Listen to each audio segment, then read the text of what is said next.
Yan, good morning mga kadagat. Panibagong araw at panibagong vlog na naman tayo ngayon. At nandito pala tayo ngayon sa Buyan. Ayan, sa harap ng Pacific Ocean. So ito, at nakikita ng ating kamera. Yan, sobrang grabe talaga lakas sa Pacific nito. Oh, tingnan naman yung langit. Talagang makulimlim. Saka yung laki ng alon dito nasa sa tabi. So laki na ng mga alon. Tapos ito ang dagat malabo. Yung Polillo Island hindi na natin nakikita. Ayan. So andito pala tayo ngayon nagkubli sa bangka kasi gamit natin cellphone. Kaya dito tayo nagkubli. Ayan.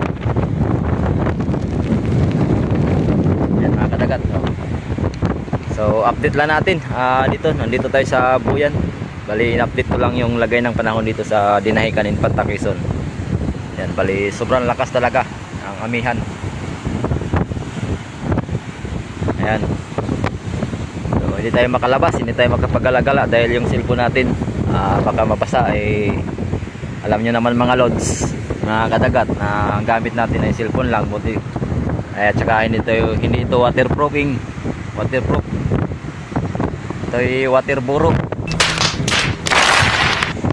Yan, shout out dyan sa mga lahat ng followers ko dyan sa Facebook page ko. Yan, maraming salamat at umabot na tayo ng Toki. Yan, maraming salamat sa inyo lahat, and God bless you all. At sana ganun din po yung aking subscriber sa aking YouTube channel. Sana po ay ganun po kadami yung aking subscriber. Sana po abot po ng Toki.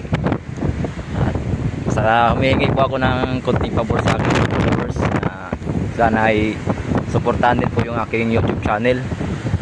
Ayan, nasa 459 subscriber na po ang aking YouTube channel. Sana po ay mga nag-follow po sa aking Facebook page ay mag-subscribe din po sa aking YouTube channel. Ayan, maraming salamat po. Hanggang dito na lang yung aking update sa Buyan dito sa Dinahican, Infanta, Quezon. Ayan, maraming salamat po. I-like na lang po and share sa ating